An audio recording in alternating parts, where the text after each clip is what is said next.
Bueno, buenos días a todos y a todas. Es un placer dar buena inauguración a, por favor, a aquellas personas que puedan apagar los micros y rogaríamos también que encendieran la cámara en la medida de lo posible. Muchas gracias a todos y a todas por asistir y por participar en esta iniciativa llamada Escucha Europa. Es nuestra segunda oportunidad de vernos las caras y de poder interactuar sobre temas europeos que deben ser muy cercanos a la juventud. Damos las gracias especialmente a los compañeros y compañeras de la oficina y a Consuelo Espeta, la directora de la Oficina de Entornos Europeos Voluntaria de Cantabria, por la organización y por seguir trabajando por esta iniciativa. Y a María Gafo, compañera y amiga, porque ya hemos interactuado en otras ocasiones, jefa adjunta de la unidad de la Dirección General de Agricultura y Desarrollo de la Comisión Europea, y a Teresa Frontán, responsable jefa de comunicación, redes y partenariado de la representación de la Comisión Europea en España y responsable también de los centros Eurodirect en España. Muchas gracias por vuestra asistencia. Sabemos sobre todo, María, que te hemos pillado de vacaciones, pero te damos muchas gracias por asistir y por dedicar un tiempo a nosotros y a nosotras. Antes de dar la palabra a Teresa, damos la palabra a la consejera de Economía y Hacienda del Gobierno de Cantabria, doña María Sánchez.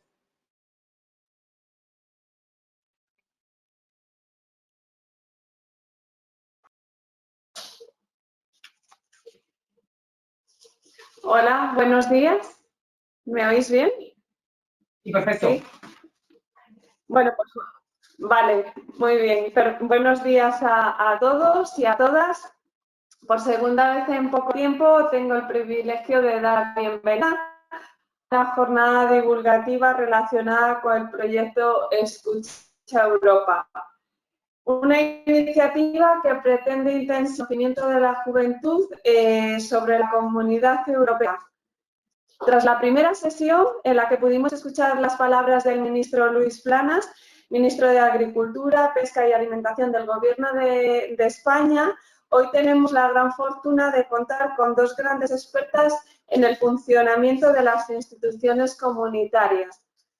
Durante este encuentro vais a poder escuchar a Teresa Frontán, jefa de comunicación, partenariado y redes en la representación de la Comisión Europea en España, como a María Gafo, jefa de unidad en la Dirección General de Agricultura y Desarrollo Rural. Aprovecho esta presentación para agradecerles su presencia y las facilidades concedidas para organizar este evento. Muchísimas gracias a las dos. La segunda sesión de este proyecto profundizará en dos aspectos fundamentales dentro del ecosistema europeo. En primer lugar, contar con Teresa Frontán nos permitirá conocer mejor un órgano de gestión comunitaria tan relevante como la Comisión Europea. Durante su intervención nos explicará qué es la Comisión, cómo es su estructura y cuáles son sus tareas. El segundo eje temático de este encuentro virtual mira directamente hacia las zonas rurales de Cantabria y al resto de Europa. María Gafo nos explicará la estrategia europea que está detrás de la visión a largo plazo en las zonas rurales. Se trata de una hoja de ruta presentada en junio del año pasado y que está generando un debate muy necesario para conocer cómo es la vida en estas áreas en toda Europa. Una vida en la que la gente joven debe desempeñar un papel determinante para evitar que abandonen los pueblos. Nuestra comunidad autónoma es muy sensible a todas estas cuestiones. Según el último estudio realizado por el ICANE, 56 de los 102 municipios de Cantabria están en riesgo de despoblamiento. Uno de los criterios objetivos que se emplea para elaborar este listado es la tasa de envejecimiento. En este sentido, todos los ayuntamientos en los que al menos el 30% de sus vecinos tiene más de 64 años están en situación de riesgo. Si nos fijamos estrictamente en este criterio, nos encontramos con que 27 municipios, es decir, el 26,5%, están en esta situación aquí en Cantabria. Desde la Consejería de Economía y Hacienda estamos altamente sensibilizados con esta problemática que afecta a múltiples zonas europeas. Nuestros puntos de información de fondos europeos, cuya sede está en los diferentes grupos de acción local que existen en la Comunidad Autónoma de Cantabria, nos conectan directamente con las necesidades y preocupaciones de las zonas rurales. Este trabajo de prospección es el que motiva proyectos como Escucha Europa o como el Erasmus JR21 Cantabria Diálogos para la Juventud Rural. Ambas iniciativas comparten el objetivo de aportar su granito de arena para que los más jóvenes conozcan mejor Europa y sean uno de los bastiones fundamentales a la hora de combatir la despoblación de algunas zonas de la región. Termino con una máxima que justifica encuentros como el de hoy, y es que desde la Consejería de Economía y Hacienda estamos convencidos de que cuanto mayor sea el conocimiento y la implicación de la juventud respecto a las instituciones europeas, mayor será su capacidad de influencia a medio plazo. Muchas gracias y les deseo a todos una feliz jornada. Muchas gracias, señora consejera. Damos el turno de palabra a doña Teresa Frontán, responsable de comunicación, redes y partenariado de la representación de la Comisión Europea en España. Cuando usted quiera, Teresa. Muy bien, pues muchas gracias a los organizadores por haberme invitado a estar en estas jornadas. Y bueno, yo voy a enlazar un poco con lo que acaba de decir la consejera sobre la necesidad de la implicación de la juventud en la Unión Europea. Pero para empezar me gustaría recordar, aunque ya en la sesión anterior el señor Planas habló de qué era la Unión Europea, cómo funcionaba y cuáles eran sus objetivos y sus valores. Quiero dar una pequeña nota para recordar su funcionamiento porque esto me parece muy importante para enlazar con lo de la participación de la juventud. Quería recordar que la Unión Europea es un proyecto de varios países que se ponen de acuerdo para resolver y llevar a cabo determinadas cosas en común. Y estos temas que se van a llevar a cabo en común vienen definidos por los tratados. Y este es el primer punto fundamental porque la Unión Europea solo puede dedicarse, por decirlo así, de una forma sencilla, a lo que se le atribuye en los tratados. Eso es el primer punto. Después, se hablaba también en la sesión anterior de la toma de decisiones. La toma de decisiones, simplificando muchísimo, el esquema básico es que la Comisión propone hacer las propuestas, pero son el Parlamento Europeo y el Consejo los que toman las decisiones. Esto es también importante recordarlo porque el Parlamento Europeo es un órgano que está elegido por los ciudadanos europeos y ahí también pues, la implicación de los jóvenes es fundamental porque según sea de un color o de otro este Parlamento Europeo, pues va a defender unas políticas u otras. Esto como la nota básica y fundamental que hay que tener siempre en cuenta para saber a qué se dedica la Unión Europea y qué hace. Y yo para preparar esto pensé entrar pues en la composición de la Unión Europea, que como seguramente sabéis tiene un comisario por cada uno de los Estados miembros o por una lista detallada de sus funciones, pero creo que va a ser, como el tiempo además es muy breve, que va a ser más clarificador si os pongo dos ejemplos, por ejemplo, de cosas que se han adoptado pues en este último mes. Una de ellas creo que ha sido pues, el día 25 y que os da dos ejemplos claros de por qué vuestra participación en la Unión Europea es importante. Pues una de las cosas que se ha adoptado en este mes, no hace mucho, son medidas para defender los derechos de los niños y ayudas a los niños necesitados. Esto incluye también una propuesta, una recomendación sobre una garantía infantil que asegure la igualdad de oportunidades para los niños en riesgo de sufrir pobreza o exclusión social. Esto, ¿qué es? He dicho recomendación y esto es un mecanismo, una forma de actuar de la Unión Europea que no es una obligación para los Estados miembros como tal, es una recomendación porque en estos temas de lucha contra la pobreza infantil son los sistemas sociales de los Estados miembros los que tienen en realidad que llevar a cabo estas políticas, por lo cual la Unión Europea ahí no puede imponer una política concreta, pero sí puede hacer estas recomendaciones de determinadas medidas que habría que tomar y, lo que es muy importante, se hace después un seguimiento público de cómo se va avanzando en esas medidas. ¿Qué quiere decir esto? Pues que aunque no sea obligatorio, si se han puesto 4 medidas, vamos a suponer, para luchar contra esta pobreza infantil, y después se publica un informe y se dice, pues España en este punto va muy mal, no está haciendo nada, o pues Italia en este otro no avanza suficientemente rápido.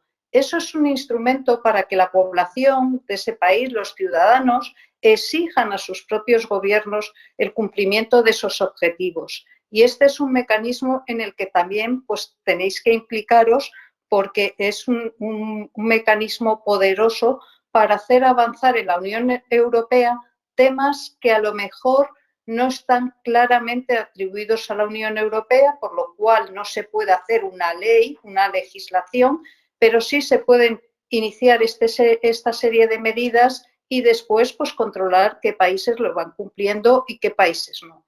Eso, uno de los mecanismos por los que funciona es gracias a la presión social. Y ahí pues los jóvenes debéis implicaros en esa presión social. Pero hay otros ejemplos que funcionan un poco distinto. Por ejemplo, se ha puesto en marcha también, ha entrado en vigor un reglamento para reforzar la transparencia y sostenibilidad del análisis de riesgo en la cadena alimentaria. Esto suena muy así, pero es para defender o proteger a los ciudadanos en el tema de la calidad de los alimentos, hacer más transparentes los informes científicos que se publican al respecto. Esto, he mencionado la palabra reglamento, que reglamento sí que es una ley de aplicación obligatoria en los Estados miembros. O sea, esto sí que va a ser obligatorio en los Estados miembros. Pero ¿y esto cómo ha surgido? Bueno, había un reglamento ya hecho por las instituciones, propuesto por la Comisión y aprobado por el Parlamento y por el Consejo, pero ¿qué pasaba? Que los ciudadanos creían que esto era insuficiente y entonces utilizaron un mecanismo que se llama la iniciativa ciudadana, que consiste en que ciudadanos se ponen en marcha para recoger 1 millón de firmas, bueno, con una serie de características en varios países de la Unión Europea, y una vez que han recogido esas firmas, pues con ello se pide a la Unión Europea que legisle en un ámbito que no lo haya hecho o que modifique alguna legislación que tiene en vigor. Y en este caso concreto, pues los ciudadanos hicieron una iniciativa que hablaba de la prohibición del glifosato y la protección de las personas y del medio ambiente frente a los pesticidas tóxicos. No sé si os sonará, pero bueno, esto dio mucho que hablar, estos pesticidas, y como fruto de esta iniciativa ciudadana, pues la Comisión ha revisado este reglamento, se ha hecho una nueva propuesta acorde a esta petición y se ha hecho una legislación. Como veis, son 2 mecanismos, uno presión social ante temas que son orientativos y que no tienen una obligatoriedad que si no se cumple pueda dar lugar a sanciones o similar, y otro, una vía de iniciar legislación. En estos temas la participación ciudadana es fundamental para hacer avanzar la Unión Europea. Y era lo que me interesaba más recalcar, que no consideréis que la Unión Europea son unas personas allí en Bruselas que ellos se lo guisan, ellos se lo comen. Para todo se necesita la participación, bien sea antes de una legislación que la Unión Europea hace ya una consulta. Por ejemplo, no he mencionado, pero para esto que os he comentado del programa para la lucha contra la pobreza infantil y protección de los derechos de los niños, se hizo primero una consulta pública en la que participaron más de 10.000 niños. Es decir, primero participar cuando se os pida opinión sobre temas que os interesen. Después, participar de la manera que estiméis oportuno para hacer esa presión social para que se cumplan las recomendaciones. Si consideráis que algo no se ha abordado bien o no se ha abordado, podéis poner en marcha una iniciativa ciudadana. Y ahora, dentro de nada, dentro de muy poquito, se va a poner en marcha una cosa que se llama Conferencia sobre el futuro de Europa. Y es un mecanismo, no es una conferencia, lo que entendemos por conferencia, es un proceso en el cual lo que se quiere es que los ciudadanos den su opinión sobre qué Europa quieren para el futuro, en qué quieren que avancemos, qué quiere que se haga, si se quieren abordar temas de sanidad, qué hacer con el medio ambiente, en fin, todo lo que os podáis imaginar. Y yo os pediría vuestra participación en todos estos mecanismos y que toméis una parte muy activa, porque además, bueno, como se dice siempre, y vosotros a lo mejor estáis un poco hartos de oírlo porque suena cliché, pero es cierto, vosotros sois el futuro y la Unión Europea, lo que vaya a ser, tiene que ser algo que os sirva. Y para que os sirva tenéis que estar implicados en su creación. Y yo lo dejaría aquí. Muchísimas gracias y bueno, quedo en la conferencia por si hay alguna pregunta. Muchas gracias, Teresa. Damos la palabra a María Gazo, jefa adjunta de la unidad de la Dirección General de Agricultura y Desarrollo Rural de la Comisión Europea. Sí, hola, buenos días a todos. ¿Se me oye bien? A tu pantalla. Sí, Sí, perfectamente. Vale, muy bien. Pues nada, bueno, en primer lugar, estoy encantada de estar hoy aquí con vosotros. Doy especialmente las gracias a la Oficina de Asuntos Europeos de Cantabria y, bueno, especialmente a David, que, como os ha comentado, yo creo que ya nos hemos hecho muy amigos y estoy deseando a ver si en verano puedo ir a Cantabria y nos conocemos en persona. Os voy a presentar una iniciativa en la que estamos trabajando, que se llama la visión a largo plazo para las zonas rurales de la Unión Europea y que, bueno, como os han comentado, el proceso empezó en junio y tenemos previsto terminarlo en junio. Pero bueno, vamos a ir a través de las transparencias. Siguiente transparencia. Aquí tenéis una foto de la presidenta de la Comisión, Ursula von der Leyen, que en su toma de posesión, yo creo que yo llevo ya muchos años en Bruselas en la Comisión y yo creo que es la primera vez que oigo a un presidente de la Comisión Europea mencionarse de forma tan clara sobre las zonas rurales, ¿no? Entonces, dijo que son una parte esencial de nuestra identidad y de nuestro potencial económico y puso sobre la mesa un compromiso. El compromiso es que vamos a valorar y preservar nuestras zonas rurales e invertir en su futuro. Siguiente.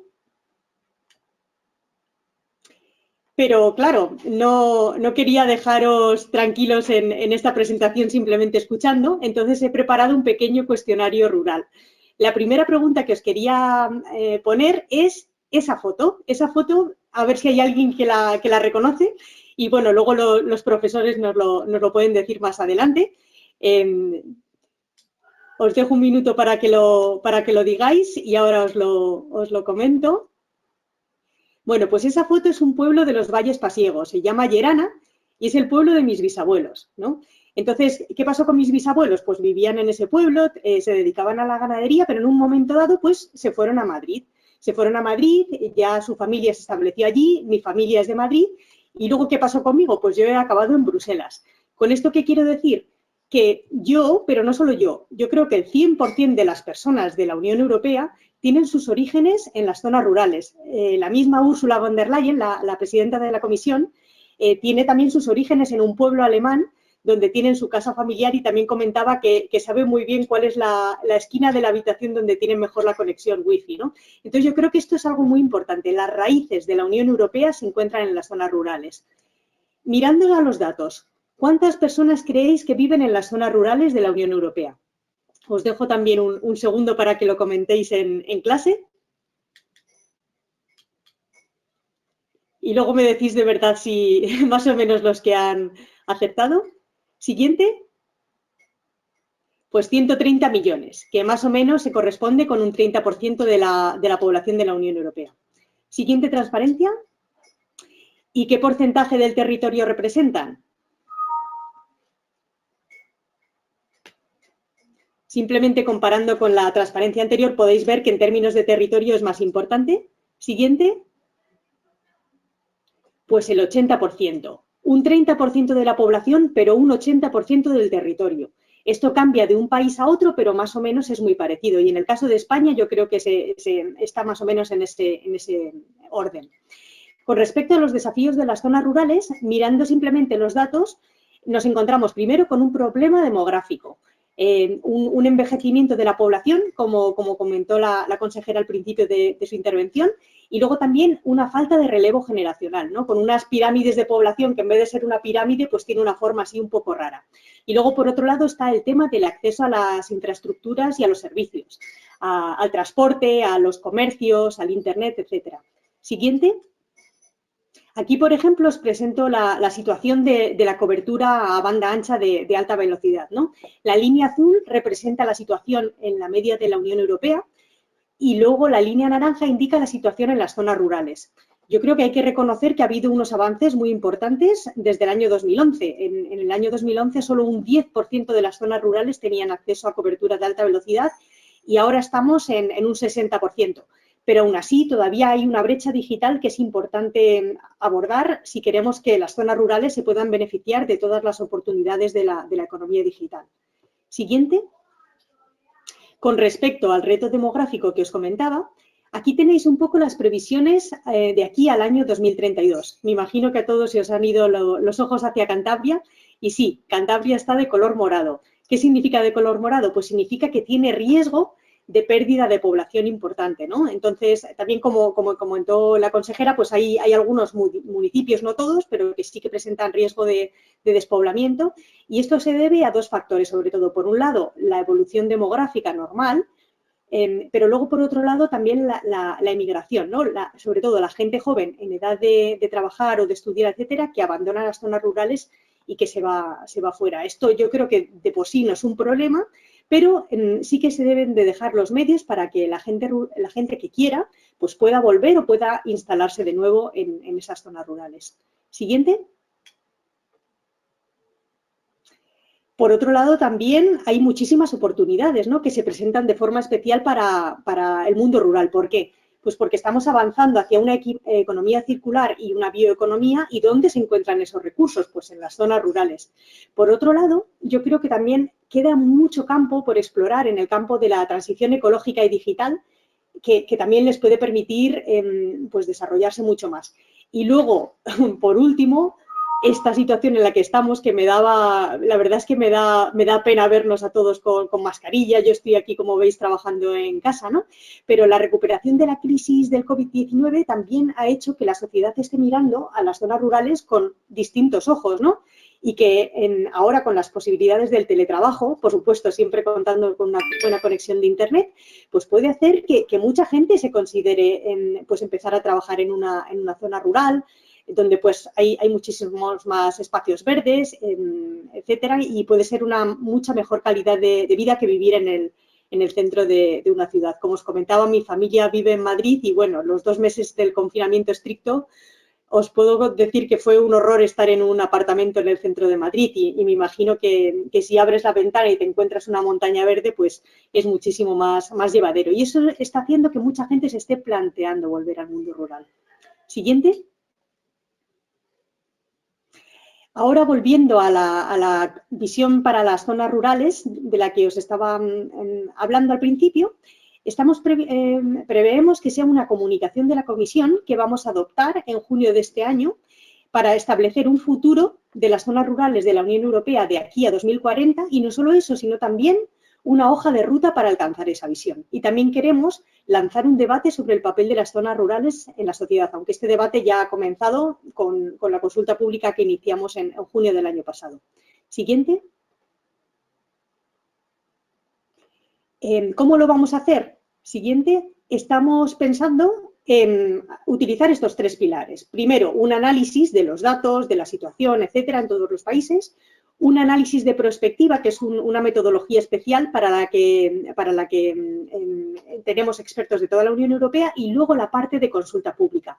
Teresa, en su presentación, ha hecho muchísimo hincapié en esta parte. ¿Por qué? Pues porque la Unión Europea no somos nosotros desde Bruselas, la Unión Europea somos todos. Siguiente. Y yo creo que estaréis de acuerdo conmigo que no tendría sentido que la visión para las zonas rurales, nosotros desde Bruselas, os dijéramos a la gente del medio rural cuáles son los problemas. Más bien es al revés. La gente de las zonas rurales nos lo tienen que decir a nosotros y también cómo podemos ayudarles. Esta foto que os he puesto aquí es una foto de Bruselas, se llama la calle de la Ley, la Rue de la Loi, que es donde están la mayoría de las instituciones de la Unión Europea. Y bueno, mi edificio es justo el que está al fondo a la derecha, aunque bueno, ahora como os imagináis, en esta situación que estamos teletrabajando en casa, pues esta zona está ahora bastante vacía. Pues eso, no tiene sentido que esta visión la hagamos desde aquí. Tiene sentido que preguntemos a toda la gente y que nos comuniquen cuáles son sus preocupaciones y cómo ven que les podemos ayudar. Siguiente. Para eso hemos establecido distintos canales de consulta pública. Por un lado, la consulta pública en línea de forma tradicional. Hemos hecho también, cuando se pudo, en agosto y en septiembre, un eurobarómetro donde hemos entrevistado a 27.000 personas cara a cara, con algunas preguntas sobre el mundo rural. Luego, este tercer elemento fue muy interesante.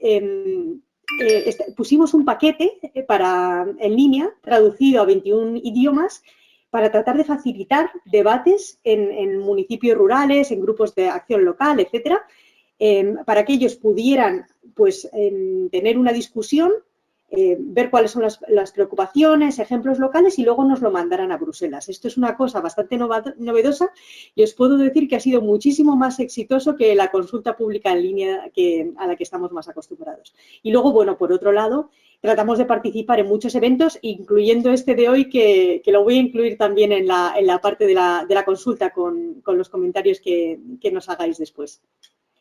Tuvimos también una conferencia final que fue toda la semana pasada, la llamamos la Semana Rural, aunque tuvo que ser de forma virtual, y tuvimos prácticamente todos los días más de 1000 personas también implicadas. Esto, la verdad es que nos dio muchísima alegría ver que había mucho interés en este tema. Siguiente. Sobre la consulta en línea os voy a presentar simplemente algunos resultados importantes. El primero es las respuestas por país. Os puedo decir que normalmente en los cuestionarios en línea, pues los que suelen sacar más normalmente son los alemanes. Pues en este caso fue España, pero España le sacó una buena cabeza a los siguientes, que eran Austria y Alemania. Y esto indica que hay muchísimo interés en España en este tema. Siguiente. Con respecto al perfil de la gente que respondió, pues más o menos 3 de cada 5 venían de zonas rurales y luego pedimos también los códigos postales y comprobamos que efectivamente era así, con lo cual cumplimos también nuestro objetivo de que no fuera la gente de las ciudades las que responden sobre la visión de la zona rural, sino que fuera sobre todo la gente que vive en el medio rural. Siguiente. Sobre las necesidades más urgentes, de nuevo también os pediría que comentarais un poco quizá en clase, aunque bueno, esto se corresponde también con el análisis que hemos hecho. Siguiente. En primer lugar, el acceso a la infraestructura y a los servicios, las tiendas, los bancos, etcétera. Seguido por el tema de la conectividad también. Que bueno, yo creo que también el hecho de que esto coincidiera con la época de la pandemia, donde todos hemos sido más conscientes de la importancia de la conexión a Internet, pues ha hecho que también esto se le haya dado muchísima más relevancia. Siguiente. Con respecto al atractivo de las zonas rurales dentro de 20 años, ¿qué elementos podríamos poner para que este atractivo aumentara? Siguiente. En primer lugar, mejorar la provisión de servicios, sobre todo salud y educación. Y también se incluyen aquí los servicios en línea. Seguido, de nuevo, de la conexión a Internet y luego del aspecto social, de tratar de mejorar la innovación social pues para hacer que las zonas rurales sean más inclusivas. Los siguientes elementos se corresponden con los aspectos medioambientales, ¿no? Se refieren a las prácticas agrícolas sostenibles y luego también a los nuevos estilos de vida, ¿no? Que buscan pues, más conexión con los espacios verdes, etc. Siguiente. Con respecto a las razones para ir o quedarse en una zona rural, y nada, os doy unos segundos para que lo penséis, pero sí, sí lo podéis poner, no pasa nada. Siguiente. Pues se refiere sobre todo pues, a las oportunidades de trabajo, ¿no? Que vosotros, me imagino, también estáis cerca de terminar el colegio, os estaréis planteando qué hacer. Muchos probablemente os iréis a estudiar fuera, a Santander o a otros sitios, pero sí hay a lo mejor oportunidades de que podáis volver y establecer pues, una actividad a través de una empresa, por ejemplo, o seguir en el campo agrícola, etcétera, pues eso os haría plantearos volver, ¿no? Y las razones también que nos dieron los encuestados se referían al medio ambiente, a un medio ambiente mucho menos contaminado, con menos estrés, más proximidad con la naturaleza, en general, mejor calidad de vida. Siguiente. Hicimos también algunas preguntas sobre la gobernanza y esta respuesta la verdad es que yo creo que nos tiene que hacer pensar a todos, ¿no? Y de hecho os lo puedo contar que cuando hemos hablado con los comisarios y con la vicepresidenta de la comisión, pues es algo que les ha llamado la atención. Pusimos una pregunta que preguntábamos si la gente que respondía se sentía dejada de lado por la sociedad y un 40% de los participantes señaló que sí. Pero en el caso de las zonas rurales remotas, este dato subió hasta 56%, ¿no? Entonces, yo creo que esto es algo que nos tiene que hacer reflexionar. Las razones que adujeron fue, en primer lugar, el deterioro de las infraestructuras y los servicios, la falta de oportunidades económicas y el tercer elemento se refiere a la parte de la democracia, que piensan que las necesidades específicas de la población rural no se tienen suficientemente en cuenta de las decisiones políticas. Todo esto lo estamos considerando para ver qué acciones podemos poner desde Bruselas, que por supuesto desde Bruselas no podemos resolver nada, tenemos que trabajar en colaboración. En primer lugar, con los distintos países, con los distintos Estados miembros, pero luego también con las regiones, con los grupos locales, etcétera, ¿no? Y bueno, en estos métodos que os expliqué de consulta pública, pues estos debates que los propios grupos organizaron y que nos mandaron luego los resultados, se considera que es una buena forma para hacer implicar a la sociedad rural en el debate público. Siguiente. Ya la última pregunta que os quería poner es, si tuvierais que decir en una palabra cuál sería vuestra zona rural ideal, ¿cuál sería esta palabra? Siguiente. Y esta es la respuesta que nos dieron las personas entrevistadas, ¿no? Entonces, ¿cuáles son las palabras que destacan más? La primera es naturaleza. La siguiente es sostenible, servicios, conectado. Y luego creo que hay una palabra que es también interesante. Preguntamos, ¿cuál es la zona rural ideal? Pues muchísima gente dijo que fuera rural. Rural, ¿por qué? Pues porque debe de conservar su espíritu, su corazón, ¿no? Entonces, la zona rural pues tiene que conservar esa característica rural. No puede ser una zona rural que pierda toda su sustancia y se acapare con otra zona que no se corresponde, ¿no? Y nada, bueno, con esto he llegado al final de mi presentación. Siguiente. Os agradezco muchísimo la atención. Como os he comentado, me hacía muchísima ilusión participar y nada, en cuanto terminemos la discusión, esta semana son vacaciones en Bruselas y me voy a ir a una zona rural de Bélgica a pasar la semana con mi familia. Muchas gracias. Muchas gracias, María. Siguiendo la estructura, damos paso nos han llegado algunas preguntas antes de este encuentro del Colegio La Paz. Si estimáis a bien, damos la palabra al Colegio La Paz y luego si algún centro quiere hacer alguna pregunta más o trasladar su comentario, en el chat puede poner turno y le damos la oportunidad de que haga la pregunta o de que intervenga.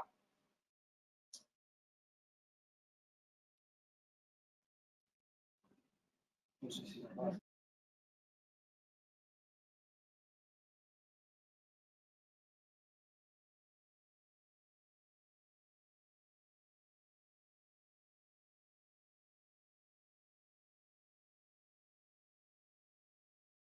No sé si el centro educativo de La Paz va a hacer algunas preguntas que nos ha hecho llegar.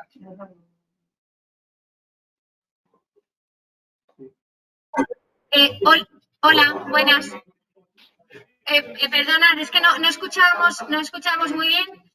Hola, soy Marta, profesora del Colegio La Paz.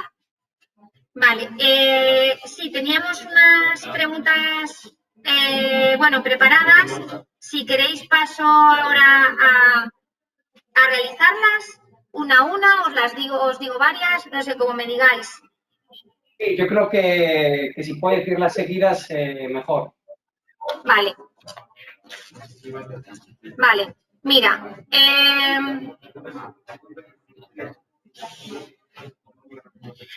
Bueno, nosotros en relación a este tema que estáis tratando, pues en principio nos gustaría saber qué programas contempla el plan 2021-2027 para potenciar que los ciudadanos continúen o retornen a vivir en zonas rurales para paliar el despoblamiento de los pueblos.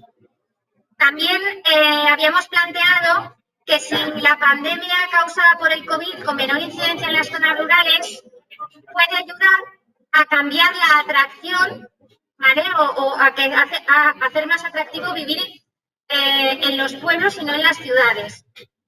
Y si el aumento del teletrabajo sumado a la mejora de Internet en las zonas rurales puede frenar la despoblación continua que se está produciendo. Que si la potenciación de la escuela de ayudar puede ayudar también a esa despoblación y si hay algún plan específico para desarrollar la educación tecnológica desde el punto de vista de la seguridad y del correcto uso de las nuevas tecnologías que ayuda a convertir Internet en un lugar más seguro. Gracias. Muchas gracias, María o Teresa. No sé si Teresa quiere hablar o empiezo yo. No, María, sí, esto del rural es tu terreno. Gracias. Vale, muy bien. Pues con respecto a los programas de 2021 a 2027, yo creo que hay muchas oportunidades. Por un lado tenemos, yo estoy en la Dirección General de Agricultura y Desarrollo Rural, pues tenemos la PAC, la actual y la futura, sobre todo el pilar de desarrollo rural, pero luego también están los programas de cohesión, la política de cohesión, y también está todo este fondo de recuperación. Pero, ¿qué pasa? Nosotros, yo creo que estaréis de acuerdo conmigo que no tendría sentido que le dijéramos a los países cómo hacerlo. Entonces, nosotros ponemos estos instrumentos sobre la mesa y luego los países, en función de sus necesidades, deciden orientarlo en una o en otra dirección. Yo sí sigo bastante de cerca cómo se están poniendo las medidas en España y sé que se ha presentado el plan de medidas contra la despoblación no recuerdo si eran 130 medidas o algo así, pero sí que va a haber muchísimo dinero sobre la mesa, ¿no? Porque también el fondo de recuperación, el primer país que va a ser más beneficiado es Italia, seguido de España, ¿no? Entonces, todo ese dinero que ha recibido el Estado español, pues yo creo que sería muy importante que un buen pellizco se lo llevaran las zonas rurales y espero que sea así. Con respecto a la situación post-COVID y el atractivo del mundo rural, eso es lo que estamos viendo. Estamos viendo que hay un interés renovado por las zonas rurales, pero, por supuesto, tiene que haber condiciones de base, ¿no? El tema de la conexión a Internet es fundamental. Tuve hace unos meses un encuentro con alcaldes de Cantabria de las zonas en riesgo de despoblación y había una alcaldesa de un pueblo pequeño que decía que, por ejemplo, en la situación de pandemia, pues tenían 3 familias que no tenían conexión a Internet y sus hijos no se habían podido conectar y estaban pensando, pues, irse a Santander o a otra ciudad más grande, ¿no? Entonces, pues eso yo creo que es lamentable y tenemos que poner todos los mecanismos para tratar de que esto no ocurra, ¿no? Y esto enlaza con la tercera pregunta de digital, que yo creo que no es todo infraestructura, ¿no? También está el tema de la formación digital, sobre todo para la gente mayor, ¿no? Porque si en una zona rural pues cierran el banco y las personas mayores se tienen que conectar con el banco en línea, pues yo creo que hay que facilitar esa formación para que lo puedan hacer. Dentro de la visión estamos tratando de poner una acción fuerte que tenemos pensado llamar Rural Digital Future, futuro digital rural, donde vamos a tratar de abordar de forma conjunta, por un lado, la parte de infraestructuras, pero también la parte de formación y otros elementos, ¿no? Y luego, por la última pregunta de educación tecnológica, yo no tengo mucha información, simplemente decir que estoy completamente de acuerdo con la pregunta, porque yo también tengo hijos y me pregunto cómo podemos hacer Internet más seguro. Y sí que sé que hay iniciativas no específicas del mundo rural, sino iniciativas para todo, ¿no? Para tratar de hacer el Internet más seguro para todos. Muchas gracias. Nos ha pedido turno de palabra el Colegio San José.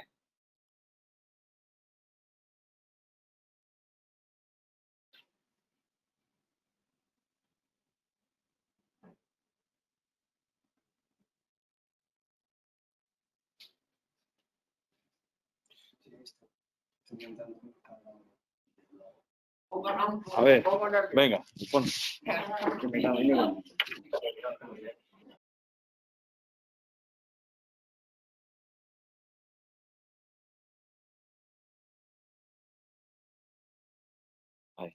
Hola. ¿Me oís?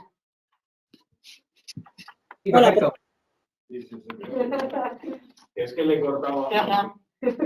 Vale. Tengo una pregunta para Teresa. ¿Cómo te sentirías si no se cumplen los objetivos planteados? ¿Los objetivos de qué? ¿En qué ámbito? De la conferencia de la conferencia europea. Pues sinceramente a nivel personal fatal y a nivel de Unión Europea creo que no nos lo podemos permitir porque sería una oportunidad de oro que no podemos perder, o sea que creo que no se plantea esa hipótesis. Tiene que ser un éxito y para eso tenemos que contribuir todos.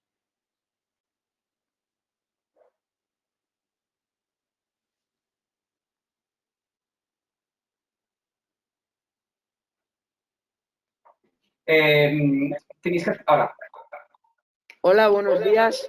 Soy Javier, alumno del Colegio San José, y voy a hacer una pregunta a María. ¿Tenéis pensado hacer alguna campaña para animar a los urbanitas a ir a las zonas rurales?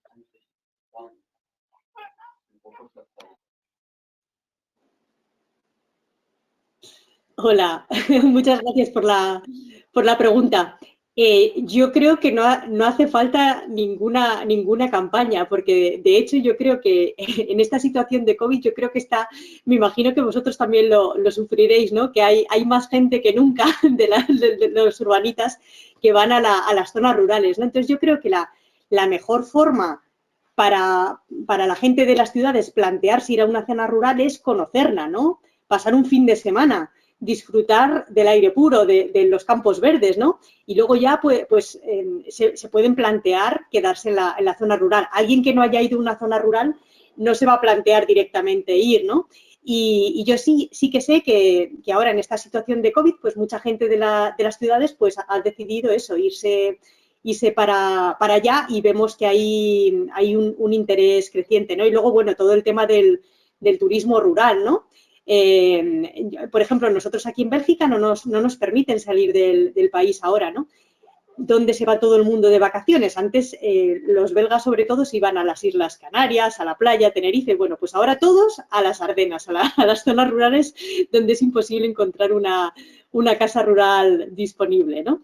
Entonces, yo creo que el COVID ha hecho descubrir a todo el mundo, incluso la gente que no conocía o que no le gustaba ir al mundo rural, pues la maravilla, ¿no? Que es ir allí, y luego pues esto hace que probablemente pues toda esa gente, pues haya gente que piense en moverse a un núcleo rural a establecer su actividad, ¿no? Por ejemplo, si alguien pues puede hacer teletrabajo desde su casa en Santander o en Madrid o en Barcelona, pues si puede hacer ese mismo trabajo en una casa que abre, que tiene un jardín, que puede tener un pequeño huerto, que puede salir a pasear sin necesidad de utilizar el coche, pues yo creo que no hace falta convencerles, no hace falta convencerles.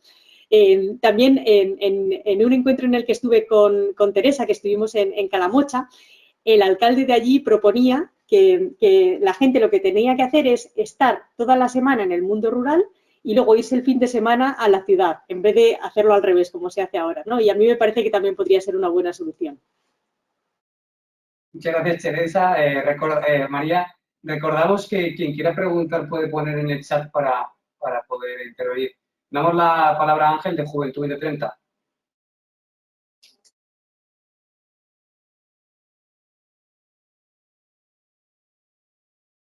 El micro. El micro. Ángel, el micro. Ahora. Perdón, buenos días. Bueno, yo soy Ángel, de Juventud entre 30, y bueno, lo primero, agradecer la organización de este evento y bueno, y en especial por traer también a María, que controla muy bien de los temas rurales, y bueno, en especial yo quería preguntar acerca del asociacionismo en las zonas rurales, también respecto a España y sobre todo al resto de Europa, y cómo la juventud está implicada en el tema del asociacionismo y si están unidos o aislados. Entonces, pues bueno, sí, podría un poco hablarnos de ello. Gracias. Muy bien. Teresa, si te parece, empiezo yo y cuento un poco la zona rural, el mundo rural, y luego no sé si tienes tú también otras respuestas en general. Sobre el asociacionismo, os puedo comentar que dentro del programa de desarrollo rural, los programas de desarrollo rural, que ahora, como sabéis, hay en Cantabria, y en el futuro será a nivel nacional, pero España también va a mantener la parte rural a nivel de comunidades autónomas, pues hay varias medidas, ¿no? El programa de desarrollo rural es como una especie de menú que nosotros damos a los países y a las regiones, con muchos platos que ellos utilizan en función de sus necesidades, ¿no? Entonces, hay una medida, por ejemplo, uno de los platos que se llama cooperación, que lo que hace es eso, fomentar el asociacionismo, el que los distintos grupos estén comunicados, etcétera. Por otro lado, hay también un programa que a mí me gusta mucho, es el programa LEADER de los grupos de acción local, que lo que hace es fomentar grupos pues, a nivel local, que ellos también determinen cuáles son los proyectos que se tienen que poner en marcha, ¿no? ¿Qué es lo que pasa? Que esto requiere que haya una buena gobernanza, ¿no? Que haya un buen sistema, ¿no? Entonces, en LEADER yo conozco ejemplos muy buenos, pero también hay en algunos casos donde la gente se ha quejado porque pues, parece que no funciona tan bien. El problema es que, claro, si dejamos que sea una iniciativa del territorio, pues también yo creo que es difícil encontrar el equilibrio entre dejarles a ellos que hagan sus iniciativas y luego intervenir para que mejoren. Pero bueno, hay varios platos que se pueden utilizar para fomentar el asociacionismo en zonas rurales. Bueno, dentro del programa Erasmus Plus, y si preguntáis ahí en la Oficina de Asuntos Exteriores, en el EDIC, os van a dar todo tipo de detalles. También hay una parte dedicada pues a asociaciones de juventud. Entonces podéis enteraros de los detalles concretos porque se ha puesto en marcha ya el programa Erasmus Plus para el nuevo periodo. Muchas gracias. No sé si algún centro educativo, alguna persona más tiene ganas de plantear alguna pregunta o alguna idea, perspectiva. Creo que además estamos en tiempo, estamos bastante puntuales. Fran del Consejo de la Juventud de Cantabria tiene una pregunta. Hola, ¿me oís? Sí. Vale, quería hacer una pregunta a Teresa y otra a María. La pregunta para Teresa, que creo que si no he entendido mal es responsable del tema de comunicación, ¿no? De la Comisión Europea aquí en España, y me gustaría saber qué es lo que lo que ella propondría para que los jóvenes se acerquen más a las instituciones europeas, para conocer el funcionamiento, y si no cree que es un error, que a mí me parece que sí, que por ejemplo dentro del sistema educativo en España hay muy poca educación en instituciones europeas, a no ser que llegues a la universidad. Y la otra pregunta que tenía para María es cómo piensa la comisión, o si cree la comisión que los mecanismos los tienen que establecer en los grupos de acción local dentro de las áreas rurales, etcétera, que se puede combinar el medio ambiente con el mundo rural. Y esto creo que es algo importante porque ahora mismo con la problemática del lobo ha venido un poco a ser discusión, ¿no? Porque por una parte está todo el tema de la protección del mundo del sector primario en las zonas rurales, pero lógicamente no podemos entender el sector rural sin protección al medio ambiente, ¿no? Y esto pasa con el tendido eléctrico y con muchos otros problemas que existen a nivel de comunicación. Gracias. Bueno, pues ahora, María, si te parece, empiezo yo. Pues muchas gracias. Lo de la educación, como has comentado, es básico y fundamental. Ahora, tenemos un pequeño problema y es que no tenemos competencia desde la Unión Europea. Los sistemas educativos se deciden a nivel nacional. No podemos entrar ahí y además es un tema especialmente delicado porque hay países muy susceptibles en que toquemos o queramos meter baza en el tema de la educación. No obstante, en España, por ejemplo, nos es complicado también porque las competencias están descentralizadas en las comunidades autónomas. Entonces, no tenemos un único interlocutor, sino que tenemos 17. Y esto, pues, complica las cosas. Nosotros solo podemos, digamos, intentar promover o vender la idea y poner a disposición todos nuestros productos para que se utilicen en el ámbito educativo. Mantenemos conversaciones con las comunidades autónomas, en algunas hemos avanzado para que se introduzca de alguna forma la Unión Europea. Bueno, ya está en una parte del currículum, aunque siempre nos dicen que eso pues es la típica, digamos, parte del currículum a la que no se suele llegar o que no se suele profundizar, pero nosotros hemos hecho, bueno, acuerdos informales, porque no es una cosa que nosotros firmemos, son cosas que después la comunidad autónoma desarrolla y hay estrategias distintas. Por ejemplo, pues en la Comunidad de Madrid se ha puesto en marcha una asignatura sobre Unión Europea de carácter optativo, de estas que no son parte del currículum común.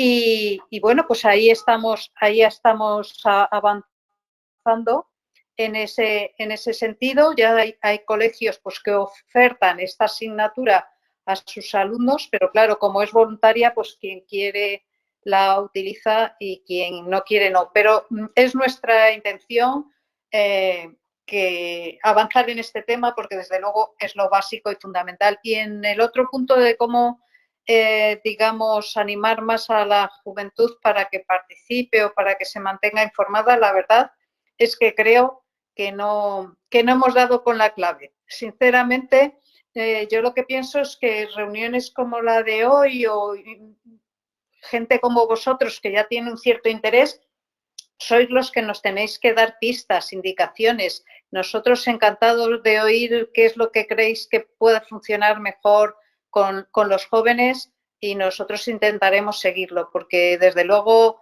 sois un público al que queremos llegar, todas las direcciones generales, todo el mundo quiere llegar a vosotros, pero la verdad es que, bueno, pues el tipo de evento que solemos montar o la comunicación que sabemos hacer, la verdad es que nos llega, necesitamos vuestra ayuda para orientarnos mejor y ser más efectivos. Así que estamos abiertos a que nos mandéis cualquier sugerencia.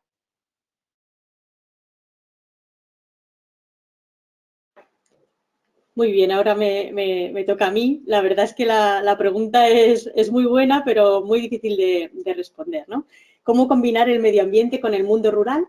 En la transparencia que os puse sobre la zona rural ideal, las dos palabras que salían de forma más fuerte era naturaleza y sostenible, ¿no? Entonces, evidentemente, yo creo que es importantísimo, importantísimo tratar de preservar el medio ambiente de la mejor forma posible, pero por otro lado también hay que permitir, por supuesto, el desarrollo económico, ¿no? Entonces, nosotros, por ejemplo, en el programa de desarrollo rural y en la PAC en general, se hace muchísimo, muchísimo énfasis en los aspectos medioambientales, ¿no? Y de hecho, en la lista de platos que os comentaba que ponemos a la disposición de los países, pues les obligamos a todos, como suelo decir, a comer ensalada. Eso quiere decir que al menos un 30% de todo lo que utilicen tiene que contribuir al medio ambiente y a luchar contra el cambio climático. He seguido también la problemática del lobo que comentabas. Yo soy ingeniera de montes y la verdad es que lo he seguido con mucho interés. Y yo creo que en este tema, como en todos los demás, se tiene que tratar de construir el mayor consenso posible, porque si no es muy difícil que las medidas funcionen, ¿no? Y aquí me gustaría mencionar, por ejemplo, la brecha entre la opinión de la gente de las ciudades y la gente del mundo rural, ¿no? Que muchas veces se impone la visión de las ciudades en el mundo rural. Y eso no puede funcionar porque la gente que implementa las decisiones en el mundo rural es la que vive allí.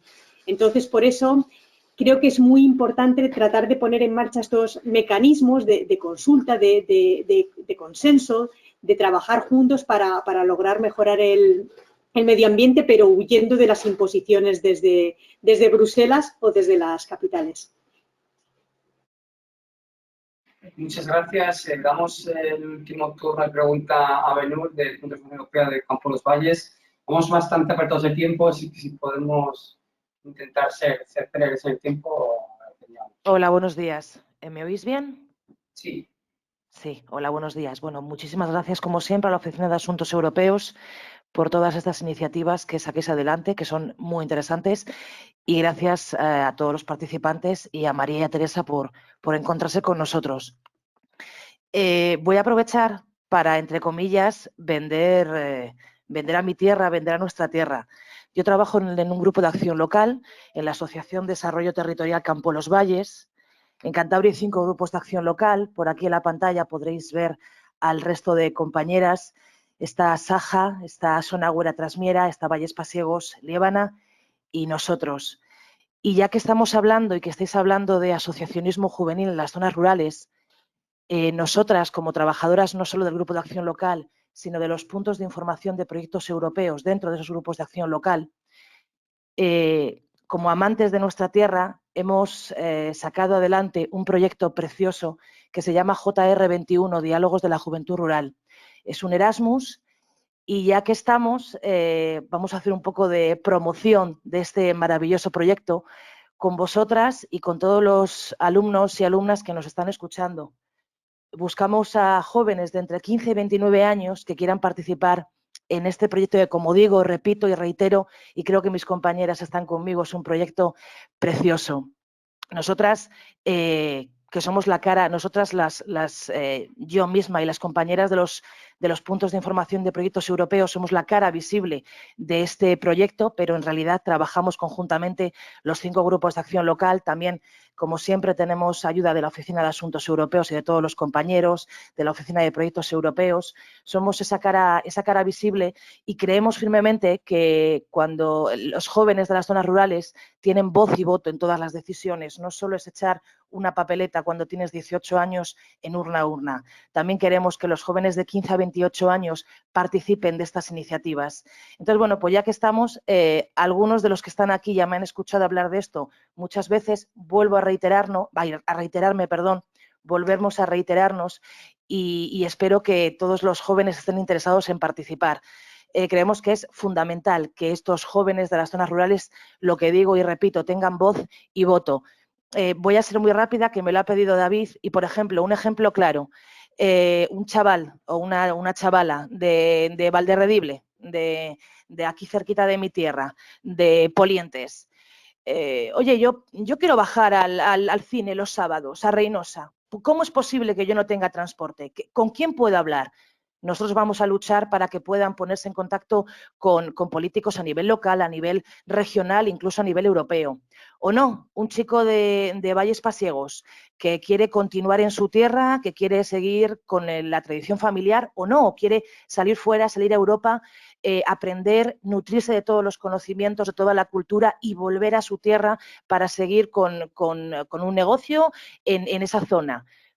¿Por qué no ponerse en contacto con una persona de Liébana, con otro joven de Liébana? Igual pueden montar una cooperativa, por ejemplo. Entonces, este proyecto JR21 es lo que pretende poner de manifiesto la voz y el voto de todos estos jóvenes que nos incluimos de las zonas rurales. Ya que hemos vendido nuestro, entre comillas, negocio, muchas gracias a todos por escucharnos y gracias por la charla. Muchas gracias, Maynur. Animamos a más de la oficina de proyectos europeos a que quienes quieran contacten con las compañeras de los turismos europeos del Grupo de Acción Local. Y antes de concluir este encuentro, reitero las gracias a los compañeras y compañeros de la oficina de proyectos europeos, a Chelo, de la oficina, y darle la palabra a Teresa o a María, como queráis, para que valoren su conclusión.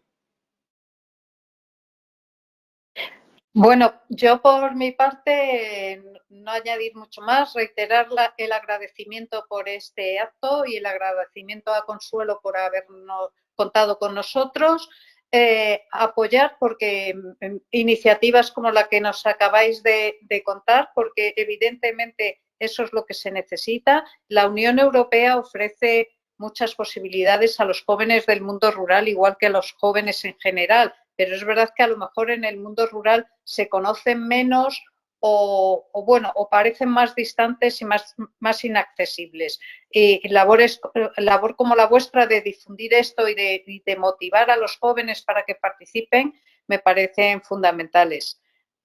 Por mi parte, nada más, María. Sí, por mi parte, muy poco que añadir. Creo que Teresa lo ha cubierto muy bien. Simplemente decir que muchísimas gracias por invitarme. He disfrutado muchísimo del encuentro. He tomado nota también de vuestras preguntas y comentarios. Y luego voy a ponerme a cotillear el proyecto JR21 porque la verdad es que tiene muy buena pinta. Así que nada, muchas gracias, mucha suerte y cuidaros mucho. Muchas gracias a todos y a todos por asistir. Os invitamos ya de paso a que podáis asistir y os conectéis a la última jornada de la iniciativa Escucha Europa, que será con la oficina del Parlamento Europeo de España y con eurodiputados. Muchas gracias. Hasta la próxima.